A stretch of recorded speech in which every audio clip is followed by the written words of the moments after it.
Yeah, sure. Yeah, if you're ready, we're ready. Good afternoon, and welcome to the Downtown Lunchtime Recital Series, sponsored by the First Reformed Church in New Brunswick. Today we're very pleased to welcome back Midnight on the Water. I see new faces, and you'll introduce everybody later. First, a little housekeeping. Recital Series of First Reformed Church is funded by the Middlesex County Office of Arts and History, and we're grateful to them for continually supporting the series.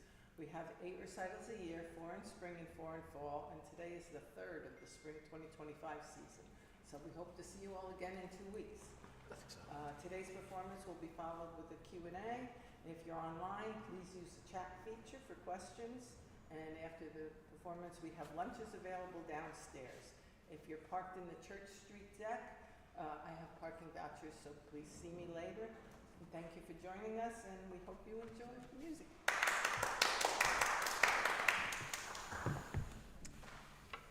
Y'all want to hear some tunes? All the way to just do this. All the way to just do this. Cool. Ready?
crystal raindrops fall, and the beauty of it all is when the sun comes shining through to make those rainbows in my mind. When I think of you, sometimes I want to spend some time with you, just the two of us. We can make it if we try, just the two of us. Just the two of us, building castles in the sky.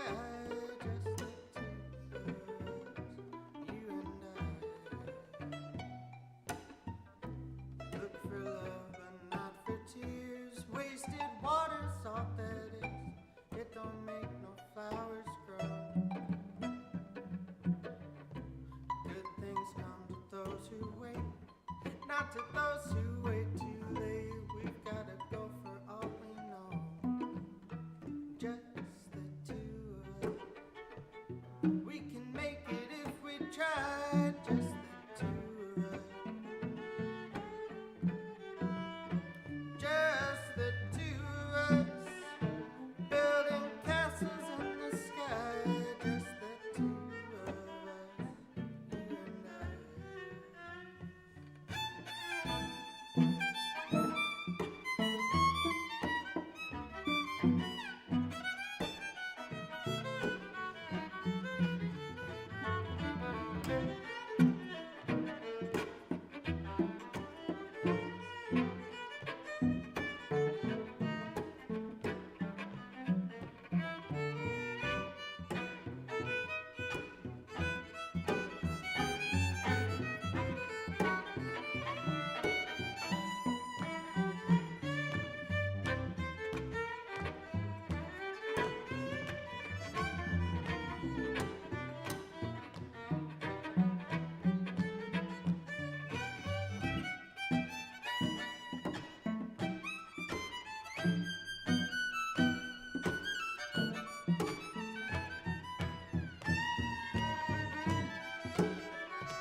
Hear those crystal raindrops fall on the window down the hall, and it becomes the morning dew. Darling, when the morning comes and I see the morning sun, well, I want to be the one with you. Just the two of us. We can make it if we try. Just the two of us. Just the two of us, building those castles way on high. Just the two of us, you and I.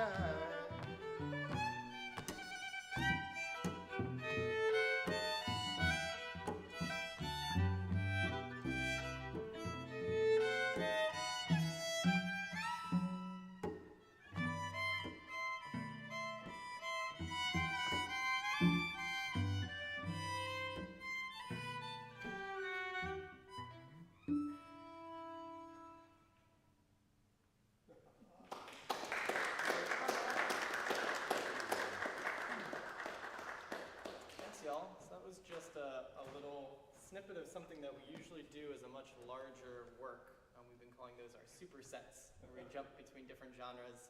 We've got one that goes for about 25 minutes and one that goes for about 45 minutes. But this is only a 30-minute concert. We wanted to show you some other stuff, so we just gave you a little snippet of that sort of thing. Thank you. Thank you. So we started with two original tunes, Fractions of Mast by me, Rain of Love by Tom. In between them, I'm sorry, Whiskey Business by in between them we played Rain of Love by Keith Murphy. We then went on to the jazz standard, All of Me, then a French mazurka by Gilles Chabinat called music, des écoliers de Saint Just Genest, Saint-Genest. and then just the two of us. From Bill Withers. From Bill Withers. Grover Washington. And Grover Washington. I think Grover Washington wrote it and then Oh. had Bill Withers sing Sing it. it. Makes Yeah. sense. We're going to move now on to another traditional tune known as Spudiscary. This is a traditional Shetland tune. Shetland is one of those islands in the kind of northeast of Scotland. But we're doing some kind of unique things about it that Danny's going to talk about.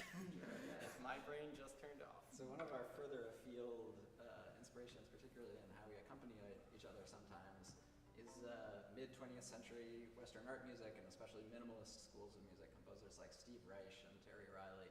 So for this number, we experimented with playing this in the style of these composers. So what we're going to do is start out playing it in a Terry Riley style of minimalism. And what Terry Riley was known for in early pieces in particular was taking cells of music. His compositions had these like cells of repeated music that a large ensemble moved through sequentially, but freely, within a certain distance from one another. So we've diced this piece up into little cells, and we're going to be moving through them, making sure we're sort of moving through it more or less at the same pace, but trying to find interesting combinations as we do. Once we get through the whole piece then, we're going to play it in a Steve Reich style. And Reich's thing was presenting whole blocks of music, but then phasing them off one another. So we're going to play the whole tune, but we're going to play it in a quarter note phase. So each of us will be a quarter note off from one another. We'll then phase it. We'll subtract eighth notes so that we get closer to each other as we go, which means if everything works out at the end of the phase, we should be playing it in unison, at which point we'll play it like we would actually for a dance. Got it? Yeah. Okay, cool. Let's try it out. We didn't have a PowerPoint for this one. So. We're yelling PowerPoint? Yeah.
start smiling like idiots. Wiping a little sweat off there. Lines up. Coleman? We can probably do both. Yeah. And then do it both. All right. Well, next up we've got a couple of really standard trad repertoire for you. The first is a traditional tune called Coleman's March. One of the best tunes out there. It's been sort of adopted by loads of different traditions. I mean, you've got like New England players who play it. You've got old time players who play it. You've got everywhere. It's one of those like universal tunes now, you know.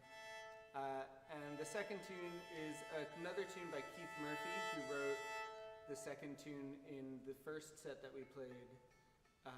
It's called, I'm about to say Reign of Love. On the Danforth. This is also our set that uses the most strings. I've got a mandolin here, an 8-stringed instrument that you're probably familiar with. This is a Gibson A2 from 1923. And Nathan's got an instrument that has even more strings than me.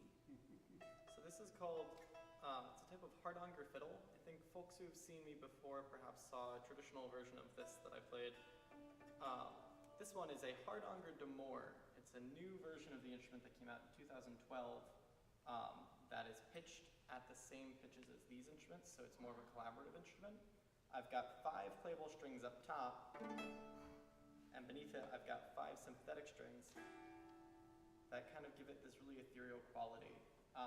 This instrument was designed by Dan Truman down in Princeton, and this specific one was made for me just this August. It's the 46th one of them that exists, and I traveled to Norway to pick it up. It's a really fun time. And that's a cello. I don't need more than that. In total, we've got 22 strings present in this set. And Danny is slacking. This is the last number that we're going to play for you in this very brief lunchtime concert. So just a heads up that if you'd like to hear more of us, you can find us at midnightonthewater.com. Sign up for our mailing list. There's a sheet, I think, on this table here if you'd like to hear more news from us. It's a really exciting and a little bit stressful time for us because we just finished recording our first album. Yay. It contains all the stuff that you have heard and will hear today, as along with lots of other stuff, and we're in the middle of a Kickstarter to actually pay for it. We made the step of recording the album before we paid for it, which hopefully will all work out in the end.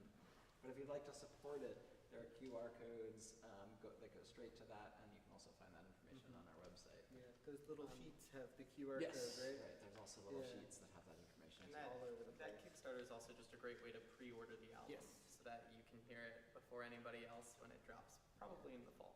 You can pre-order the album, and there's also like cool other stuff. You know, you can get a blooper reel and You can get a water bottle, stuff like Midnight on the Water Bottle is what we're calling it. In the meantime, thank you so much for having us. This room is awesome. It feels so I good to love play here. this. Oh my gosh. This is great.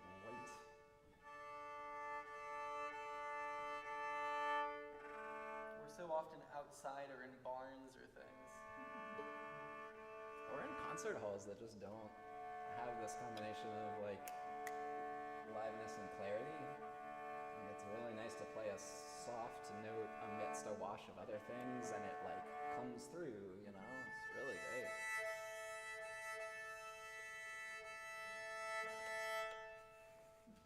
I bet y'all get that a lot though from the musicians that come here, right? Yeah. Yeah, Let's do it. it's there.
So where are you folks based out of? Philly. Philly. Oh, good. Yeah. We love Philly. I went to Rutgers for my undergrad, so it's nice to be home a little bit. Yeah. They're both in Germantown, and then I'm near Rittenhouse. Right. Yeah. You guys don't use sheet music. When you start to play a new song, do you have the music and you get familiar with it and then you don't need it anymore? Or do you work by feel or? Varies a lot from 50-50? the repertoire, I think. Yeah. It really depends on what we're doing.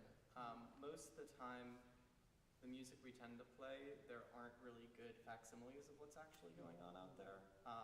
So, especially with like a lot of these pop tunes, we're trying to figure out how do we make a fiddle sound like Bill Withers. You're not going to get that from a dot on a page. You're going to get that from your ears. But for some works, I think it depends on what we're playing. Yeah. Or like one of the things that is going to be on this album is a really complex, multi-genre, very switchy, crazy thing that we've really carefully arranged, and so we're using sheet music for that, but working towards going off the sheet music. It's like a through composed piece of music. Yeah. Like, It depends on what we're playing. But Yeah. fiddle tunes, you ideally don't want to learn those off dots because it just works differently with the oral tradition. So Every try to time you do prioritize. a song, it's probably got a little bit of a different variation to it. yes, yeah. Yeah. That last tune that we played, there were a few things that happened that were really exciting for me. That I was like, oh, we haven't done that before. But we will actually, as part of this, release of this album, we're planning on putting out a tune book with some of our philosophy and some breakdowns of like, here's what you're hearing, here's how we came to those decisions, and let's break it apart into all three parts. What's actually going Some on? sort of in written that out moment. versions of the stuff. Yeah. that We also recorded some alternate versions so you can hear how different the Yeah. performances are sometimes, and some bloopers. So Yeah. like when we straight up biff it.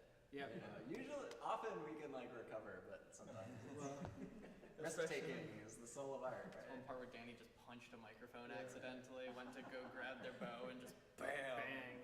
We did it. It's a Middle of the really tape. good take too. I I just think- started laughing. I think we did 8 takes of just the two of us, and I got the lyrics right on 2 of them.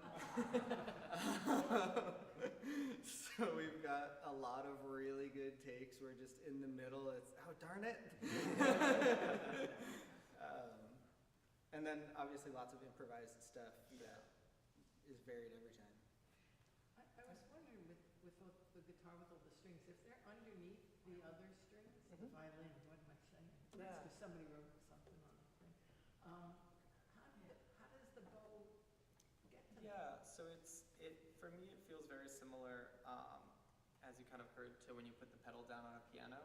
The difference is when you do that, the piano is keeping the damper from hitting the strings, so they're resonating the whole time.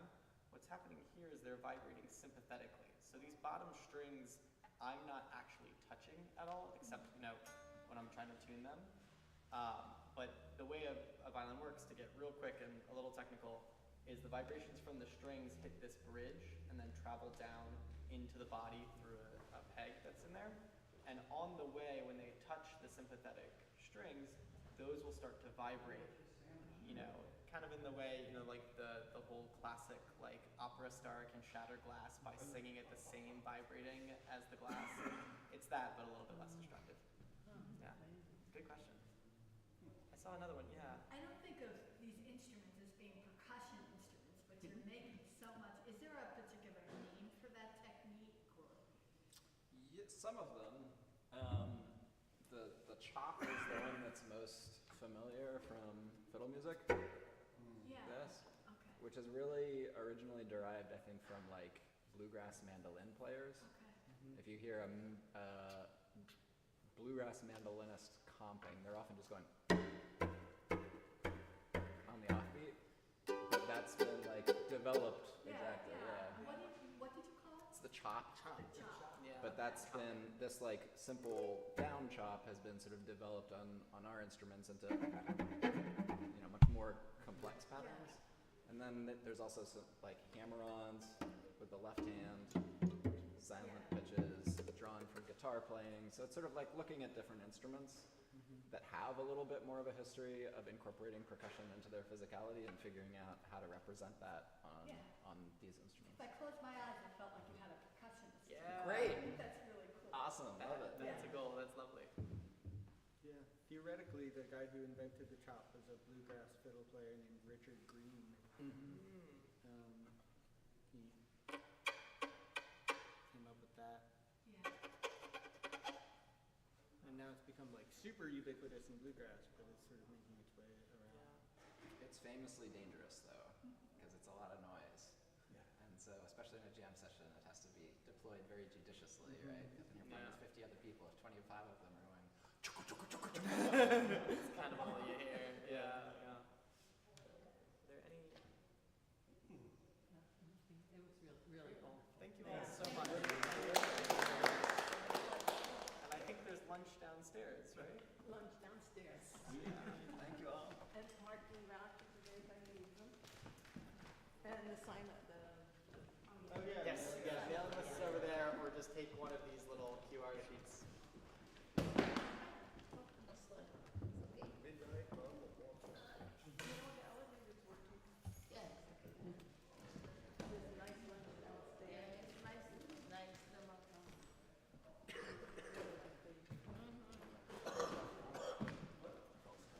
Come down and make some sandwiches.